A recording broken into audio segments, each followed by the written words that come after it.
I giovani d'oggi possono sapere poco di quella che è stata la mia vita e il mio passato. Ragazzo, essendo nato in un'officina, ho pensato all'automobile e l'ho sempre amata e ho sempre detto un giorno arriverò anch'io a farmi una macchina mia. It was a dark, daunting day for me in the office. My crush invited me over to her home and introduced me to her parents. Right after I won her father over, she welcomed me to her room warmly. On the right side to her bed boggled my mind. It was a vision board of pictures with her standing next to a Ferrari Formula One car. And then, there's you, at the edge of your seat, wondering how did Ferrari steal my crush's soul? The time you have invested in this valuable piece will be worth your reward, because at the end of this journey awaits the purpose your life has been begging for. Join me as we embark in this stunning story about the dark, painful truth of Ferrari.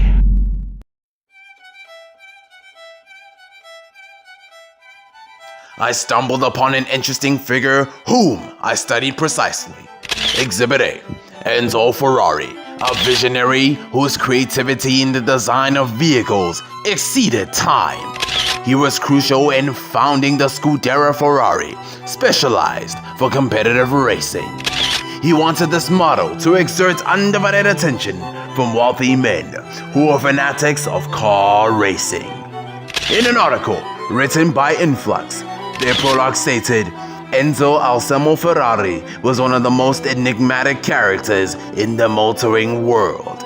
He had an air of mystery, the unknown, a great genius challenged by sadness throughout his life.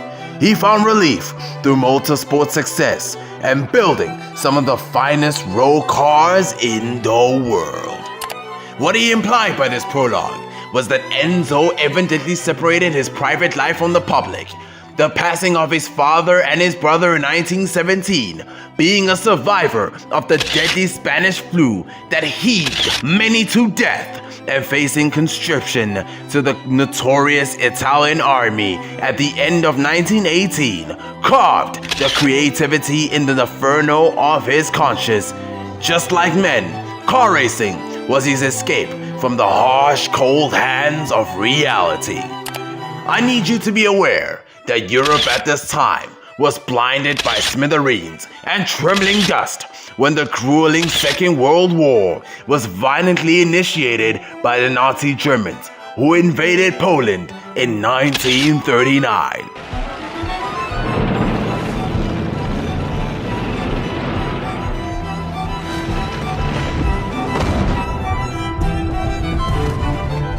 Sadly for Enzo Ferrari, car racing could not continue for him to protect himself from harm beyond human control.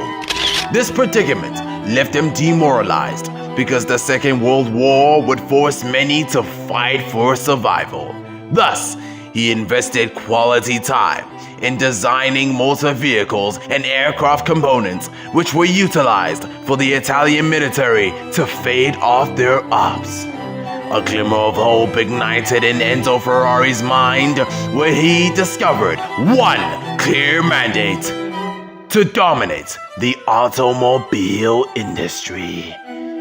Additionally, 2 years after the Nazi Germans crumbled to defeat by the Allied powers, Enzo Ferrari and his engineering team doubled down to produce cars for racing. The very first model they created was a 125S, which competed in the Rome Grand Prix against formidable brands such as Maserati and Fiat. Prior to this race, Enzo distinguished that the engine is the core of the car. Thus, this engineering brought to life the 125S model, made completely out of a 12-cylinder metal with a displacement of 1,500 cc. Yet again, it made no sense for any startup company to rub shoulders with the giants while learning how to crawl. However, what made me feel inspired by Enzo is that he believed that anything is possible, and even if Ferrari failed, then they would learn from their mistakes. In 1947, Ferrari won their first world championship in car racing on their debut. That is Black Air Force energy at its finest.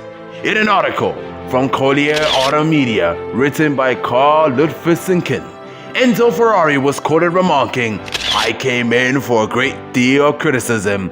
People said that I was bringing about my own downfall, the experiment being too daring and presumptuous."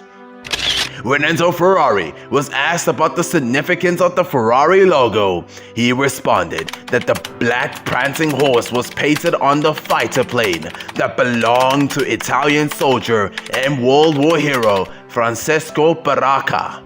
Enzo Ferrari met his father Enrico and his mother Paulina in 1923.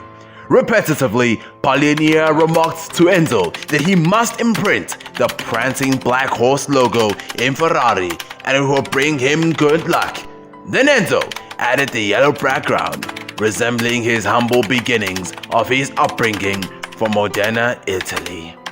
This victory marked the initiation of an immortal golden era for Ferrari. The 125S model was sold at $5,000, which was the most expensive car on the market at the time. Unbelievably, if you did not buy the 125S for $5,000, you'd be holding the equivalent value of about $66,000 if it was adjusted for inflation. The 1950s was a rocket jet fueled decade of the ages for Ferrari. In 1951, Ferrari debuted in the Formula One and embodied their philosophy as leaders of the automobile industry when their driver and world champion Jose Froilán González ran fades on his ops into the shadow realm. The year after was a defining moment for Ferrari, when their frontline driver and two-time Formula One world champion Alberto Ascari single-handedly carried Ferrari through the checkers flag as the race's fastest driver, a worthy, historic feat he would repeat the following year in 1953. The dominance of Ferrari in these races carved the brand into a force against nature. This allowed motorsport racing to cross over into mainstream culture. Those who never heard of Formula One were now familiar with the name, true to the mortifying presence of Ferrari. However, what ensued behind doors is darker than what many would expect.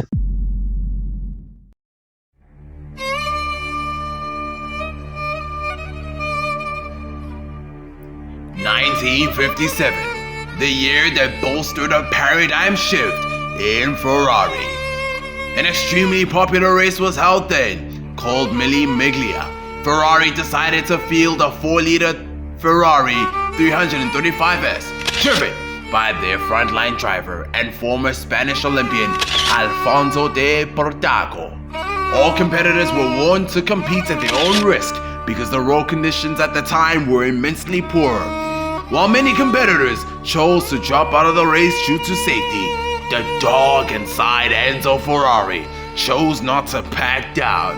After all, challenging times make champions more memorable. Inevitably, tragedy struck at the 11th hour when a single tire burst spiraled the 335S, causing Alfonso to fatally crash after driving at approximately 155 miles per hour, killing 9 other spectators. His remarkable death shook the entire nation. In a written article from Look and Learn Archives, it was previously quoted, "Amid this race of excitement, battered cars, and nerve-wracked drivers, there was tragedy. Alfonso de Portago, with Edmund Nelson as his navigator, was streaking along on a fast straight at about 180 miles per hour in his Gran Turismo when the ugly finger of fate selected him as a victim. The miles per hour at this time would differ However, which one was correct? We're completely unsure of that. As a result, Enzo and the entire manufacturer Engelbert were charged with manslaughter since both parties failed to uphold the safety of Deportago. To everyone's surprise, they were dismissed. Enzo firmly believed that the victory in the legislative court gave him space to breathe, but he was sadly mistaken. The more success Ferrari obtained in the track circuit, the more ruthless and maniacal Enzo Ferrari became. Although Enzo lived a reserved life in his private estate, he instilled fear into his employees. You could assume that he was the sole keeper for Ferrari. Thus, the work environment under his conflicting leadership was intoxicating to his employees, to the extent that key figures from Ferrari, such as their chief engineer, Carlo Citti, left the brand to build ATS to destroy Ferrari. This was notoriously known as the Great Walkout. Enzo was on a roll with Ferrari's undisputed streak, with his dream team was left alone to pick the scraps up and reform leadership. Although the Great Walkout was a depressing time for Ferrari, the brand's reform proved to be one of the best decisions made in Enzo Ferrari's life, as Ferrari won the grueling 24-hour Le Mans 4 more times consecutively until 1965. Ferrari swept their darkest challenge under the rug and moved the needle when no other competitor could. They showed that one can remain on top despite being hindered by obstacles. Just as Ferrari became comfortable at the summit, the ultimate swerve crept in to steal their glory. 1963, the same year US President JFK was assassinated, Ferrari failed to hide their troubling financial crisis after the Great Walkout. What I dug under the source is that Ford, the pioneers of the automobile industry at the time, approached Enzo Ferrari to buy out his brand. However, Enzo, who was loaded with grief, rejected Ford's deal. Think about it. Ferrari and Ford's philosophies never matched each other. While Ford prioritized quantity and profit, Ferrari far outcompeted them in class, prestige, and longevity in their cars, as they were purely focused in elevating the quality of their cars. Also, it is important for us to remember that Ferrari is favorably associated with wealth, fame, and success, which is why owning a Ferrari for the first time to this day feels like the planet have acknowledged you as their tribal chief. However, Ferrari paid the price for rejecting Ford's offer. Ford, under Shelby's new and innovative management, debuted in the 1966 Le Mans in France and humbled Ferrari in one of the craziest upsets in competitive racing history. Ferrari, with the overwhelming favorites to seek the victory, lost sight of glory for the first time ever. Adding to their woes, Ferrari repeated their fates against Ferrari at Le Mans the following year. Imagine being Enzo in this situation. It would be frustrating to acknowledge the end of a performance peak from a newborn babe in Ford, and this was the moment when Ferrari's story took a sharp, dark turn.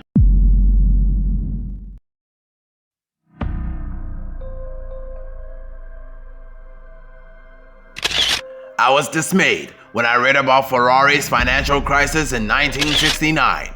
How could a successful automobile company be enraged by finance? Who was fully responsible for the recession of Enzo's creation? And what eventually led to him selling accurately 50% of Ferrari to Fiat? That's correct, Ferrari was desperate to escape piling debt and shrinking of the company. Alas, Fiat at first hesitated because they were firmly aware that it would be complicated working alongside a cold, hot-headed man in Enzo Ferrari. However, the unprecedented economic growth in Italy made Enzo's deal with Fiat convincing and in the long-term run, historic.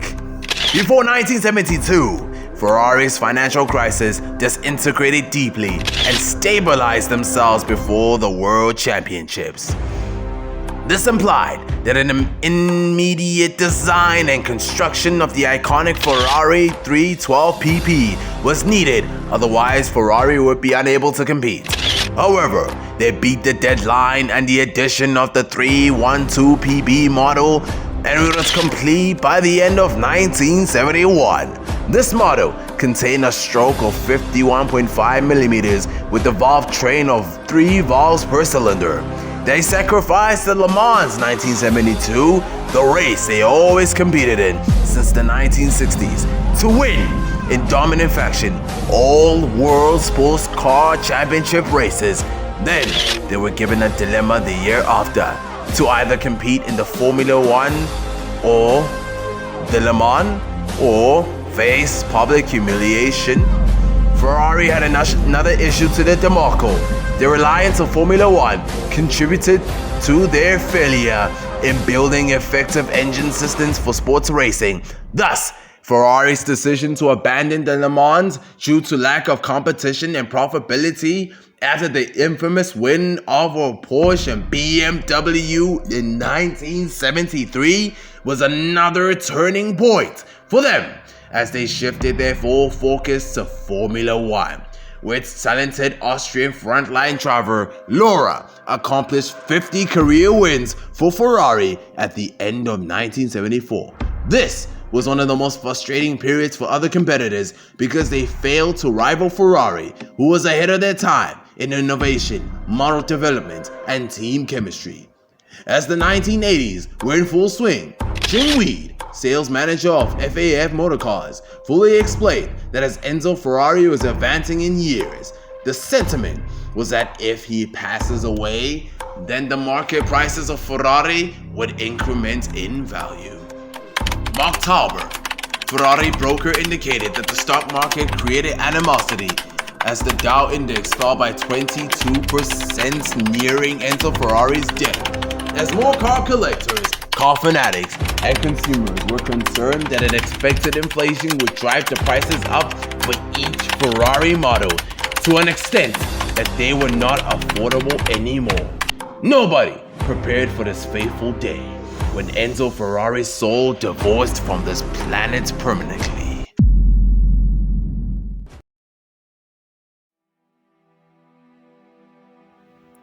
Enzo Ferrari was 90 when he embraced the afterlife. At the time of his death, he owned only 10% of Ferrari's shares, down by 40% since 1969. Weirdly, nobody was aware of Ferrari's cause of death, but it was impressive for him to live a long, reserved, decorated life. However, many dreaded his passing because it implied that leadership reform was unfolding. Fears of Ferrari crumbling after his passing were present because the company were not accustomed to operations in his absence. Unfortunately, he was unable to spectate the upcoming years and the sporadic growth of his amazing creation thereafter, since he was the backbone of Ferrari.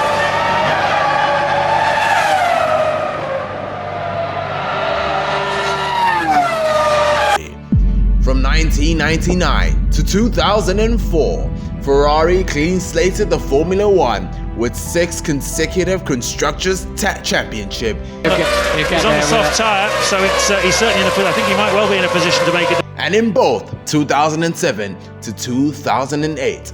These incredible wins solidified Ferrari's hardcore fanbase among adults and ambitious youth.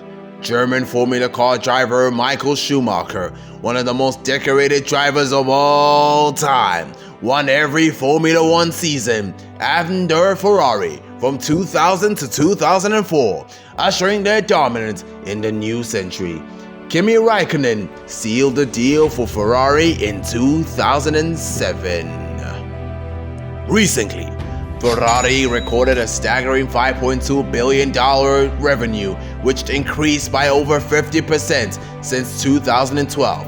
Remember what I mentioned to you earlier in this mini documentary piece? The reason why Ferrari is a force in society is because it is completely tied with wealth, fame, and success. Many would kill to not only own a Ferrari, but to don their merchandise, which exclusively makes you part of their family. This is crucial as it encourages you to be financially intelligent. Furthermore, being a student, saving up money, or having a 9-to-5 job in the corporate world is not adequate for you to own a Ferrari. Sure, you could have a high-paying job that could secure you a Ferrari, but have you considered income tax, possibility of retrenchment, and cost of insurance? Did you know that you must use an insurance company with stronger relations with Ferrari to avoid being ruled out of owning a Ferrari if your vehicle gets damaged? Another ridiculously firm rule they're placed is that you cannot modify or customize a Ferrari or even sell it in the first year without notice. Ferrari is the only automobile company that can modify your car. Moreover, you cannot own a Ferrari if you have owned at least one Lamborghini in your lifetime. This is contributed by the heated-rooted rivalry between Enzo Ferrari and Ferruccio Lamborghini at the time they were both alive. Additionally, you're not allowed to buy a Ferrari if you're their employee. This strengthens Ferrari's position to give customers or clients first preference, since the waiting period and waiting list to receive a Ferrari after purchase is extremely long. Now you may ask yourself, Monthly, what can I do to own a Ferrari? The answer is simple. Start a business with sustainable financial backing of an investor or corporate institution. This encourages strong business growth over long term. The business you must start up must incorporate a solution to the problems society faces if you want to increase profits. Now, what if you are afraid of starting a business? Then become a stock investor. I would highly recommend watching James Janney's video about the stock market, which the link to the video will be available in the description below. He is my favorite YouTuber in this platform, and I've learned so much from him, which I have used in my life. Furthermore, you must have a good reputation. Ferrari has a list of celebrities banned for not only disobeying rules from the brand, but have terrible public reception. And the celebrities list is extended from Kim Kardashian, Justin Bieber, Kanye West, and Floyd Mayweather. Lastly, am I gonna tell my crush that I have feelings for her? The only way for her to know is if I rock up in front of her house with a Ferrari. Until then, everyone, I am the Monthly. If you want to search on one of my videos from Andrew Tate, watch it right now and subscribe to this channel. Also, don't forget to click on the notifications button. And this